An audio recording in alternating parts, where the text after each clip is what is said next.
எல்லோருக்கும் வணக்கம். ஒரு ஆடிப்பாளத்திலிருந்து உங்களை எல்லோரும் சந்தித்திருக்கின்றோம். இது எங்கே இருக்குது அப்படின்னு பார்த்தீங்கன்னா, மதுரையில் இருக்க ஒரு பிரசித்தி பெற்ற கோயில் தான் இந்த இடம். அதிகமான சுற்றுலா பயணிகளும் சரி, அதிகமான மக்களும் பயன்படுத்துகிற ஒரு ஆடிப்பாளம் இங்கே இருக்குது. மதுரையில் 2 இருக்குது. அதில் ஒன்றிலிருந்து தான் உங்களை சந்தித்திருக்கின்றோம். முழுமையான காரணத்தை பார்க்கலாம். இங்கே என்ன நடக்குது அப்படின்னு.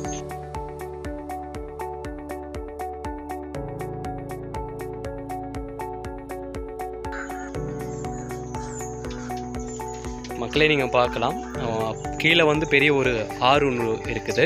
அதற்கு மேலாக ஒரு 350 மீட்டர் தூரமான ஒரு பாலம் இருக்குது, மதிக்கத்தக்கதாக இருக்குது.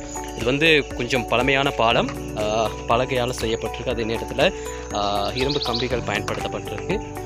நீங்கள் பார்க்கலாம் எப்படியான யுத்திகள், என்ன மாதிரியான அமைப்புகள் பயன்படுத்தப்பட்டிருக்குன்னா, அதே மாதிரி தான் கீழே இருக்கின்ற அந்த ஆற்றையும் காணக்கூடியதாக இருக்குது.